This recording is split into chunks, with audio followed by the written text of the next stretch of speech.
Estamos começando hoje nossa jornada no livro de Atos dos Apóstolos. Nós vamos estudar o livro de Atos dos Apóstolos nos próximos domingos pela manhã. Então, acompanhe conosco para você compreender esta palavra de uma maneira mais profunda e conhecer mais a palavra de Deus de uma maneira histórica e de uma maneira também que nós possamos tirar lições dessa história tão importante para as nossas vidas. Nós vamos nos deter hoje nos 3 primeiros versos de Atos dos Apóstolos. Em meu livro anterior, Teófilo, escrevi a respeito de tudo que Jesus começou a fazer e a ensinar, até o dia que foi elevado aos céus, depois de ter dado instruções por meio do Espírito Santo aos apóstolos que havia escolhido. Depois do seu sofrimento, apresentou-se a eles e deu-lhes muitas provas indiscutíveis de que estava vivo. Apareceu-lhes por um período de 40 dias, falando-lhes acerca do reino de Deus. Senhor, meu Deus e Pai, que o Senhor, nesta manhã, nos conceda a graça para compreendermos Tua Palavra, para, ó Deus, vivermos Tua Palavra e, principalmente, ó Deus, entendermos o propósito que o Senhor tem para cada um de nós aqui nesta manhã. Que o Teu Santo Espírito esteja sobre nossas vidas, conduzindo nossos corações para vivermos a Tua vontade, em nome de Jesus. Amém e amém. Atos dos Apóstolos, nós não temos algumas dificuldades que em outras cartas do Novo Testamento nós podemos, porventura, ter. Sobre a autoria, fica bem claro que é o mesmo autor do Evangelho de Lucas. Quando estudamos o Evangelho de Lucas, eu já expliquei para os irmãos que alguns pais da igreja acreditavam que essa era um livro só, mas depois existiu essa controvérsia já no segundo século, e então houve esse desmembramento do Evangelho para o livro de Atos dos Apóstolos. Sobre a datação desta carta, nós não temos muita dificuldade também. Esta carta, ela não vai falar dos aspectos históricos do período de 60 a 70. Então, a datação desta carta está entre 58 até 60 do ano do nosso Senhor Jesus Cristo.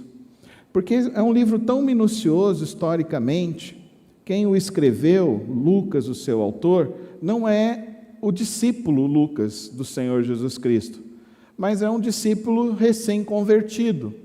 E esse discípulo, nós podemos perceber que esse discípulo ele vai ser mencionado em outras cartas do apóstolo Paulo. Então, nós podemos compreender que Lucas andou muito com o nosso querido apóstolo Paulo. Tanto é que Paulo vai mencionar esse Lucas na sua carta aos Timóteos, na sua carta aos Gálatas, também a carta de Tito e também a sua carta de Tessalonicenses. Então, nós podemos entender que esse homem deve ter vivido com o apóstolo Paulo durante o período do ministério do apóstolo Paulo. Alguns autores acreditam que a partir da 3ª viagem missionária do apóstolo Paulo, Lucas esteve presente nesse ministério do apóstolo Paulo. Quando chegarmos lá, por volta do capítulo 18, capítulo 19, os irmãos vão poder ver até mesmo no próprio texto que ele se demonstra uma testemunha ocular daqueles eventos que estavam acontecendo ali. Esse Lucas tem algumas características desse homem também. Primeiro que ele é um historiador, então isso implica que essa carta de Lucas é a carta que no grego é a carta mais bem escrita de todo o Evangelho. Então era um homem extremamente letrado e estudado. Ele, segundo a tradição, acredita-se que ele era um médico e que ele cuidou do apóstolo Paulo enquanto ele estava doente e enfermo em alguns momentos. E que provavelmente é esse Lucas que ajudou quando houve aquela grande tempestade. Foi esse Lucas que deve ter ajudado aqueles homens a não morrerem naquela ilha em que eles ficaram ali por 3 meses.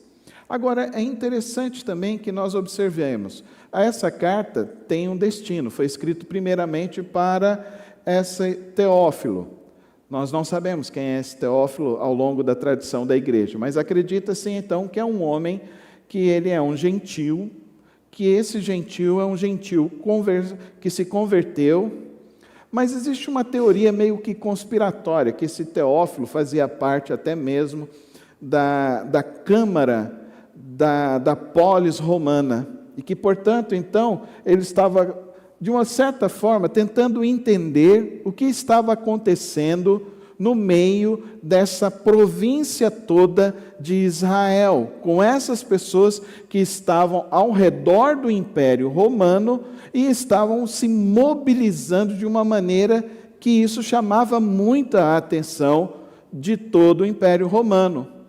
E que pode ser, então, que esse Teófilo era convertido, fazia parte desse grupo que dirigia Roma, e que, portanto, então, este homem queria entender o que estava acontecendo no meio do povo. Porque o povo, então, se reunia, porque existiam multidões que se reuniam em diversas cidades, porque ouviam tantos relatos de pessoas que foram perseguidas, mas que se encontravam, e essas pessoas não largavam essa fé.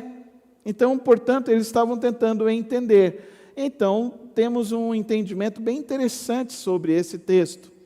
Por isso que, quando nós estudamos o Evangelho de Lucas, o ano passado, nós vimos então que o Evangelho é um Evangelho maravilhoso, com o propósito de ser escrito para as pessoas gentias. E ali naquele Evangelho, então, nós temos algumas características da história que nós não vimos nos outros Evangelhos. Aqui nesse trecho, então, a gente pode definir a autoria, Lucas, possivelmente Lucas, o destinatário Teófilo, os gentios, e esse grupo que queria entender o que estava acontecendo nessa realidade de serem cristãos. E nós temos também a possível datação. Quero falar um pouquinho mais sobre a datação. Por que eu acredito que essa carta vem antes do ano 60? Eu acredito que essa carta vem antes do ano 60, porque ele não traz os acontecimentos final da vida do apóstolo Paulo. Ele vai até a sua terceira viagem e até a chegada de Paulo a Roma. E ele não vai além disso. Paulo, estando em Roma, Paulo vai ser liberto. E quando Paulo é liberto, os historiadores acreditam que o apóstolo Paulo, então, ele pregou ali naquela parte da Península Ibérica, na Península da Itália, da parte para baixo da Itália. E isso não é mencionado em Atos. Outra evidência também de que essa carta é anterior. Não relata aqui a morte do apóstolo Paulo. E a morte do apóstolo Paulo foi 67 do ano do nosso Senhor Jesus Cristo. E isso é um dado histórico, um dado que foi registrado pela história, porque o apóstolo Paulo, se você se lembra, ele pertencia à guarda pretoriana do Império Romano. Então ele era romano. E além dele ser romano, ele também era judeu. Mas ele era um judeu que ele tinha essa mistura dentro da sua família, sendo judeu e sendo também essa pessoa que era amiga do Império Romano. Então ele tinha dupla cidadania. E essa morte, a morte de uma pessoa como essa, consta em livros da história romana também, da morte do apóstolo Paulo.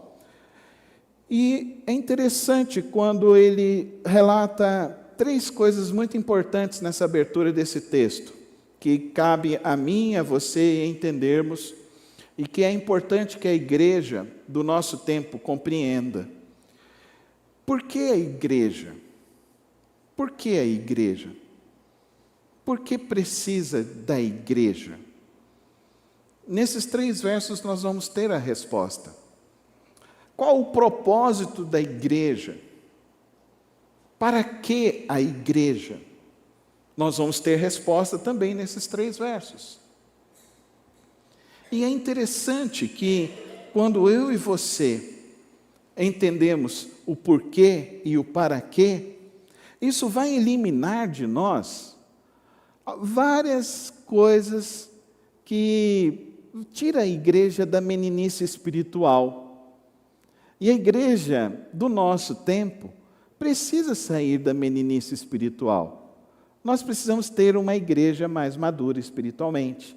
Nós precisamos ter uma igreja que de fato compreenda o seu propósito e de fato compreenda o porquê da sua existência e para que ela deve agir e ser fundamentada.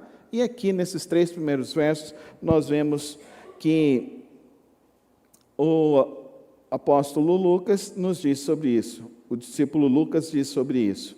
Primeira coisa, escrevi a respeito de tudo o que Jesus começou a fazer e a ensinar até o dia em que foi elevado aos céus, depois de ter dado instruções por meio do Espírito aos apóstolos que havia escolhido. Por que a igreja? A igreja existe para dizer tudo o que Jesus fez e ensinou. A igreja existe para ensinar a vida de Cristo Jesus. Essa é a finalidade principal da igreja. A finalidade principal da igreja não é crescimento numérico. Muito embora isso pode ocorrer, mas não é necessário.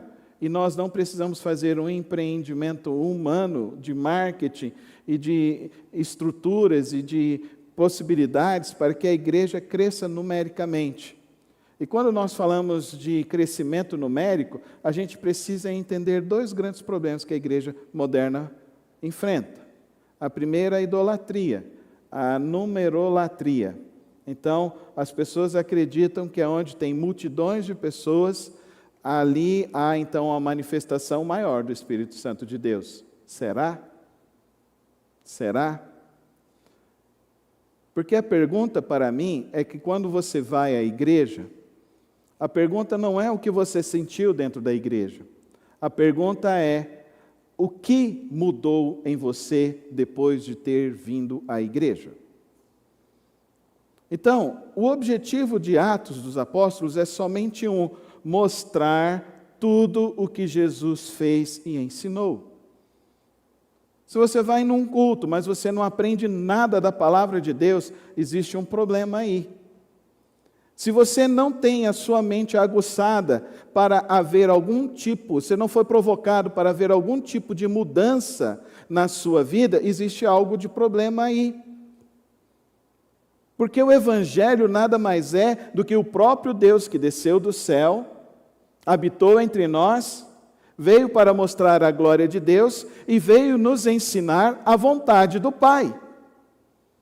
Então, se eu venho à igreja, mas eu não aprendo nada, ou esse Evangelho não foi apresentado, ou eu tenho um bloqueio dentro de mim, um bloqueio espiritual, um bloqueio de que eu não quero então mudar. Porque todas as vezes que nós abrimos a palavra de Deus, toda ela tem essa finalidade, de nos ensinar algo. E se eu não aprendo, e se eu não compreendo o que foi ensinado, então existe um problema aí. Ou a pessoa que está apresentando isso não está apresentando de uma maneira correta e coerente, ou então eu tenho um bloqueio dentro de mim, que eu venho simplesmente para uma esfera de sensações. E eu quero te dizer, isso leva a igreja a uma meninice. E isso que está acontecendo, infelizmente.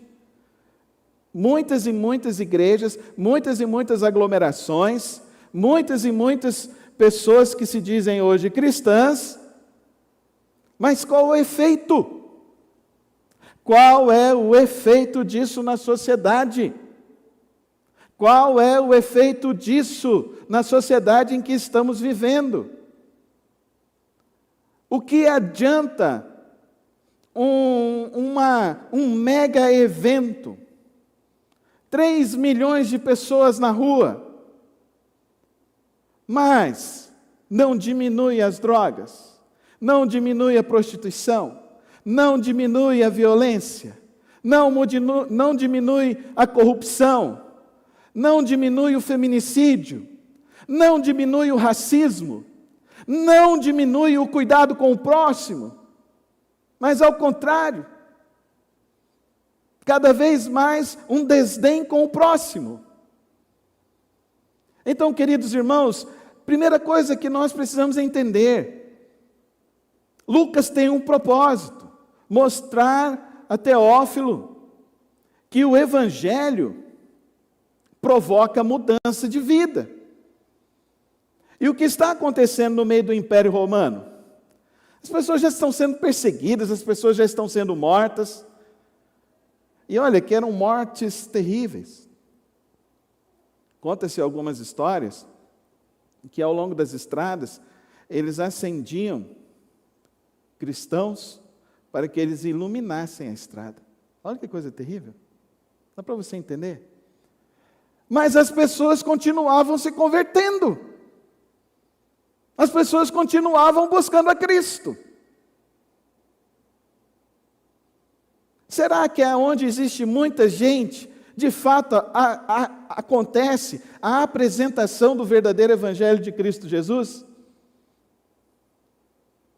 Outra questão. Os crentes hoje em dia, eles não têm mais raízes profundas. Eles não estabelecem vínculos profundos. Eles vêm à igreja como se estão indo a uma palestra, como se estão indo a um evento, a um entretenimento. A igreja não é para isso. O propósito final da igreja, queridos irmãos, é fazer com que cada um de nós compreenda a verdade de que Jesus nos apresentou. Verso 3, depois do seu sofrimento, Jesus apresentou-lhes a eles e deu-lhes muitas provas indiscutíveis que estava vivo. Apareceu-lhes por um período de 40 dias, falando-lhes acerca do reino de Deus. Não há dúvidas no coração de Lucas sobre a finalidade da vida de Cristo Jesus, sobre a finalidade do Evangelho de Cristo Jesus, sobre a finalidade do ensino da Palavra de Deus. O ensino da Palavra de Deus é uma verdade. Você realmente crê que Cristo Jesus ressuscitou ao terceiro dia? Cadê? Se o Vila marcasse um gol, ia ter grito. Não ia? E o Vila marcar gol já está difícil, mas tem que gritar mesmo. Mas isso não vai resolver a sua vida. Se a seleção brasileira feminina tivesse marcado 2 gols lá na Jamaica, não ia mudar em nada a nossa vida. Mas as pessoas iriam gritar. As pessoas iriam falar: "Ei, vai, Marta!" Você entende o que eu estou tentando dizer para você nesta manhã? Se a verdade que move o mundo, a única verdade que move o mundo, não move o teu coração, não causa alguma espécie em você, você não compreende a verdade de Deus.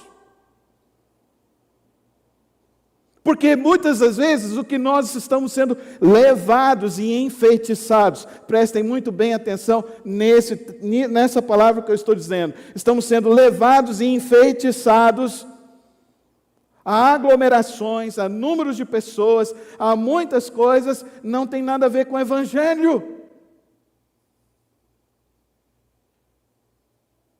O que é o Evangelho? O Evangelho é a verdade de que o Deus eterno desceu da sua glória, viveu entre nós 33 anos, que nasceu de uma menina virgem, que ele foi condenado por Pôncio Pilatos, ele foi morto na cruz, mas ele ressuscitou ao terceiro dia, e vivo está para todos sempre. Amém. Ainda não causou espécie em você. Tenho certeza que se passar uma barata aqui vai causar mais barulho do que a verdade. Sim ou não? Se passar um rato aqui, vai causar muito mais espécie em você do que a verdade.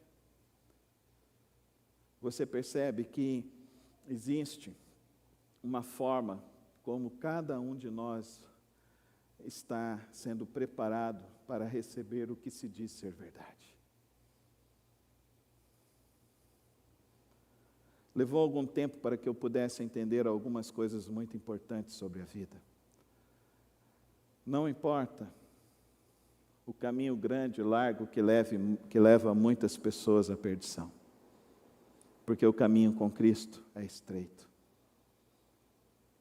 O meu grande desafio como pregador é tentar mostrar isso para você, que realmente a verdade do Evangelho é a verdade mais preciosa dessa vida. Você não vai encontrar outra verdade mais preciosa. Seu filho vai nascer, você vai ficar tocado, mas a verdade que vai realmente definir a tua vida é a verdade de Jesus Cristo, a vida dele, a ressurreição dele. A sua verdade que você crê que ele voltará. A verdade que você entende que ele reina e que ele está sobre todo o domínio, sobre toda a terra. Dá para você entender e compreender como nós estamos sendo levados a um distanciamento cada vez maior de Cristo Jesus. Eu gostaria que todas as igrejas realmente crescessem, mas crescessem levando pessoas a compreenderem as verdades fundamentais da fé, fazendo com que as pessoas compreendessem as verdades da palavra de Deus. As pessoas hoje se movimentam muito para quererem multiplicar os números, crescerem os números, mas eu não estou interessado nisso, realmente não tenho interesse. Houve um tempo na minha vida que eu queria ter uma grande igreja, mas eu entendi que não é esse o plano de Deus. O plano de Deus é Cristo em mim. Cristo em mim. O quanto que essa verdade me impacta, o quanto que essa verdade me transforma, o quanto que essa verdade faz com que, mesmo que eu ande pelo vale da sombra da morte, eu não tema mal algum. Porque eu confio que Ele reina e reinará. Oh, querido irmão e querida irmã, essa teologia da confissão positiva, essa teologia de que a tua vida vai dar tudo certo andando ao lado de Jesus, essa teologia da prosperidade, não é a teologia da palavra de Deus. Como é que o apóstolo Paulo termina a sua vida? Num calabouço, tuberculoso, cego, sozinho, ninguém para secar as suas feridas. Mas o que ele escreve? O que ele diz? Que estou bem certo de que Ele é poderoso. Eu estou certo de que eu completei a minha carreira. De que eu fiz o que eu tinha que fazer. Ser fiel a Cristo Jesus até o fim da sua vida.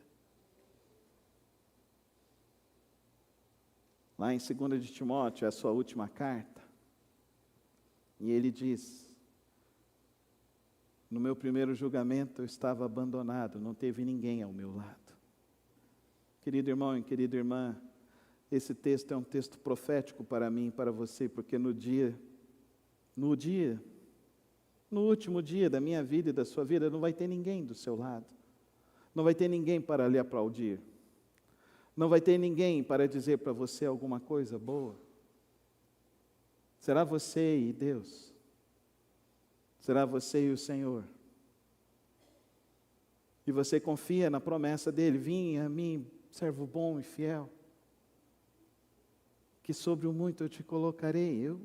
Você foste fiel nesta vida e eu sou fiel com você até o fim. Qual é esse evangelho que a gente tem vivido? Qual é esse evangelho que tem sido nos apresentado? Qual é esta palavra pela qual nós estamos vivendo? Qual é esta verdade pela qual nós estamos nos arriscando e dispostos a viver e a cumpri-la com as nossas vidas? Porque uma coisa é muito importante que eu e você entenda aqui nesta manhã, ao estudarmos o livro de Atos dos Apóstolos. Nós vamos ver o desenvolvimento desta igreja, nós vamos ver o crescimento desta igreja, nós vamos ver os conflitos desta igreja, nós vamos ver as divisões dentro da igreja. Mas uma coisa que é muito importante que eu e você aprendam nesta manhã: a verdade sempre será uma só. Cristo viveu, morreu, ressuscitou, e Ele está vivo, e Ele voltará. Que essa seja a minha verdade, que essa seja a tua verdade. Que a gente compreenda que sem essa verdade é impossível viver. Que a gente compreenda que o nosso compromisso com essa verdade é muito maior do que qualquer outro compromisso sobre a face da terra. Que não há uma verdade que possa ser superior a esta. E que, portanto, você pode confiar nesta verdade. Que assim como o apóstolo Paulo confiou, eu estou bem certo que Ele é poderoso, eu posso confiar nele, eu posso descansar nele, ainda que todos me abandonem, eu posso descansar nele, porque Ele é fiel, e Ele é capaz de fazer infinitamente mais. Só que a gente está na teologia da prosperidade, a gente está na teologia da confissão positiva, a gente está na teologia e no deslumbramento dos números, no deslumbramento da igreja de entretenimento. E tudo isso é só uma fantasia inebriante para enfeitiçar incaucos para o caminho da perdição. Porque a única verdade que realmente pode fazer a diferença é se você compreendeu quem é Jesus e se você entendeu que Ele é o seu único e suficiente Salvador da sua vida. E que você diz que esta é a tua verdade, e que você diz que por esta verdade morrerei, e que por esta verdade eu viverei até os últimos dias, até as últimas consequências. E que por esta verdade eu proclamarei ela todos os dias. Mesmo que seja para alguém importante na cidade de Roma. Mesmo que seja alguém que pretende te usar para perseguir os teus irmãos. Você entende que esta verdade ela é capaz de dissuadir os sofismas deste mundo. Você entende que esta verdade ela é capaz de transformar os corações incrédulos. Você entende que esta verdade ela é poderosa para mudar vidas. Você entende que esta verdade é a verdadeira esperança enquanto estivermos vivos. E que por essa verdade então você vive. Porque o que nós vamos ver nesse texto? Nós não vamos ver nenhum dos apóstolos ricos, famosos. Não, nós vamos ver os apóstolos dizendo assim: eu não tenho nem ouro e nem prata, mas eu tenho uma verdade que é poderosa. Mas eu tenho uma verdade que ela é capaz de suprir a tua alma e a tua vida, como nada neste mundo será capaz. Esta é a verdade. Jesus Cristo, o Cordeiro de Deus, o leão da tribo de Judá, o príncipe da paz, o nosso Emanuel, o nosso Salvador, o nosso Redentor, aquele que nos substituiu da cruz, aquele que se entregou por amor, aquele que vive e reina e que voltará. Nessa manhã, eu gostaria que você entendesse que nessa vida, o maior presente, a maior dádiva, foi dada por Deus por você. Jesus Cristo. Que você acolha Cristo na sua vida e que você deixe que essa verdade seja agora a razão do seu viver. Feche os teus olhos, coloca a sua vida nas mãos de Cristo Jesus. E se você, porventura, tem andado longe do nosso Senhor Jesus Cristo, e se você tem, porventura, trilhado um caminho de incredulidade, se você, porventura, não tem recebido a paz que excede todo entendimento na sua vida, se você, porventura, ainda está querendo encontrar alguma razão pela qual você deva viver, coloca a sua vida nas mãos de Cristo e diz: Senhor Jesus, hoje eu compreendo que Tu és a única verdade. Por isso, receba a minha vida, receba a minha alma. Eu te entrego o meu viver para Ti.